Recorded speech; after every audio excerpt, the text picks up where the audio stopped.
اے مسلمانوں، تم نے ایمان اور جہاد کا جو حق ادا کر دیا، اب 3 وعدے ہیں ہمارے. لَيَسْتَخْلِفَنَّهُمْ فِي الْأَرْضِ كَمَا اسْتَخْلَفَ الَّذِينَ مِن قَبْلِهِمْ، لازماً انہیں خلافت عطا کریں گے زمین میں جیسے کہ ان سے پہلوں کو خلافت عطا کی تھی.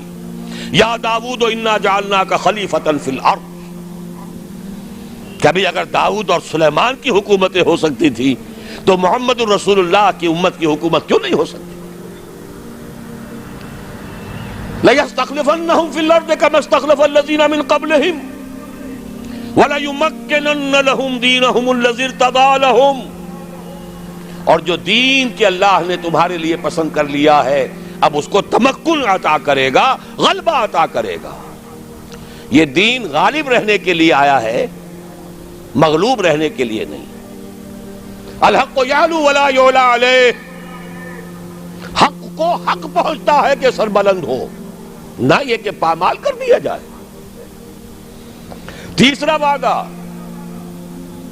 وَلَيُبَدِّلَنَّهُم مِّن بَعْدِ خَوْفِهِمْ أَمْنًا، اب تک تو تم پر خوف کی کیفیت طاری تھی، پھر نہ قریش چڑھ کے آ جائیں، غطفان نہ آ جائیں. حدیثوں میں سیرت میں آپ نے پڑھا ہوگا، رات رات بھر پہرے رہتے تھے، ذرا شور ہوتا تھا منافقین جو ہے لے اٹھتے تھے، پھر حملہ ہو رہا ہے بھائی، پھر حملہ ہو رہا ہے، ہر وقت ایک خوف کی کیفیت.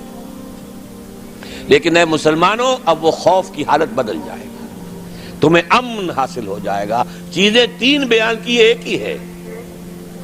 جب تمہیں حکومت مل جائے گی، تمہارا دین خود بخود غالب ہو گیا، یا جب اللہ کا دین غالب ہوگا حکومت خود بخود تمہارے ہاتھ میں ہوگی.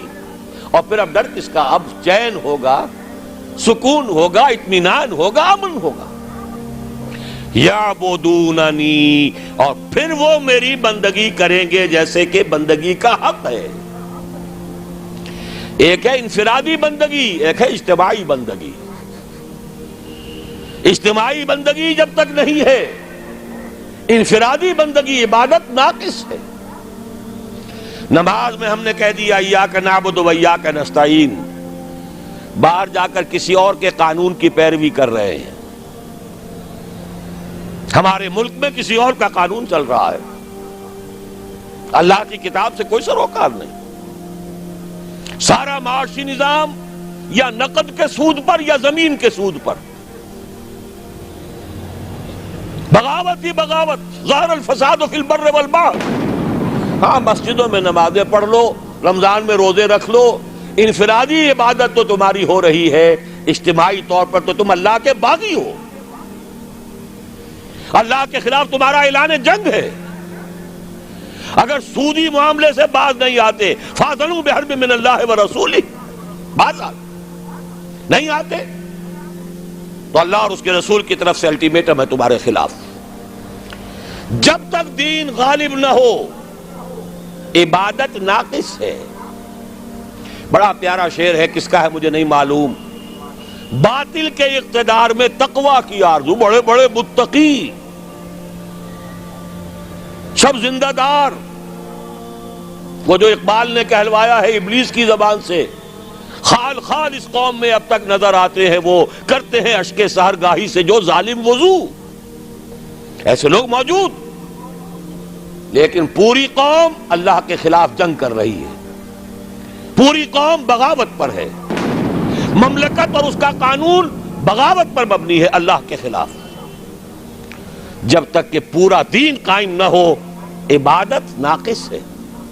یعبدوننی، جب ایسا ہو جائے گا تب میری عبادت کا حق پورا ہوگا. لا یشرکون بی شیئا، اور اس وقت پھر وہ میرے ساتھ کسی کو شریک نہیں ٹھہرائیں گے. آج کس کو ٹھہرایا ہوا ہے؟ سیاسی اعتبار سے عوامی حاکمیت، اقتصادی اعتبار سے امریکہ انداتا. جو حکم آ جائے IMF کا، وہ بے نظیر ہو یا کوئی اور با نظیر آ جائے، سب کو ماننا پڑے گا.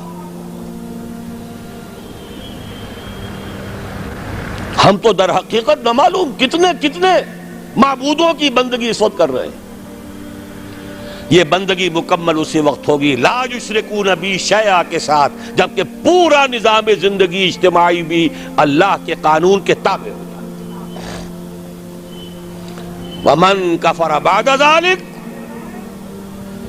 دو ترجمے اس کے ہیں، جو اس کے بعد بھی ناشکری کرے یا جو اس کے بعد بھی کفر کرے۔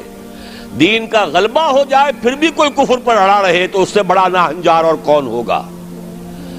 باطل کے غلبے میں تو میں کہہ سکتا ہوں نا، کیا کروں، ہمت نہیں ہے، کیسے یہ چنا جو ہے پہاڑ کو پھوڑ سکتا ہے اور کیسے پورے پہاڑ کو پھوڑ سکتا ہے، لہذا مجبوری ہے بھائی، اللہ اللہ تو ہم کر ہی رہے ہیں نا۔ دین غالب ہو جائے پھر بھی اگر کوئی کفر پر اڑا رہا تو اس سے بڑا ناہنجار کوئی نہیں۔ اور دوسرا مفہوم کیا ہے، ہمارے اتنے پختہ وعدوں کے باوجود اگر تم کمر نہیں کستے، ہمت نہیں کرتے، قدم آگے نہیں بڑھاتے، آپ کے دیواروں پر قدم بڑھاؤ فلاں، قوم تمہارے ساتھ ہے، لیکن ہم قدم بڑھانے کو تیار نہیں ہیں، اللہ کے دین کی طرف قدم بڑھانے کو تیار نہیں ہے۔ اس کے کیا معنی ہے؟ سخت ناشکری ہے اللہ کے ان وعدوں کی، یا تمہیں اللہ کے وعدوں پر اعتماد نہیں۔ وَمَنْ أَصْدَقُ مِنَ اللَّهِ قِيلًا وَمَنْ أَصْدَقُ مِنَ اللَّهِ حَدِيثًا، کون ہوگا اللہ سے بڑھ کر سچا اپنے وعدے میں، کون ہوگا اللہ سے بڑھ کر سچا اپنی بات میں؟ لیکن ہمیں اعتماد ہو تو پھر تو ہم بازی کھیلیں زندگی کی مردانگی کے ساتھ اللہ کے دین کے لیے، ہمیں تو نہیں ہے۔ وَمَنْ كَفَرَ بَعْدَ ذَلِكَ، اس کے کیا معنی ہے؟ ہمارے ان پورے وعدوں کی ناشکری کرو گے، فَأُولَئِكَ هُمُ الْفَاسِقُونَ۔ وذاتي كم أنميها بعلم يرفع الإنسان، ويأسرني جمال الكون في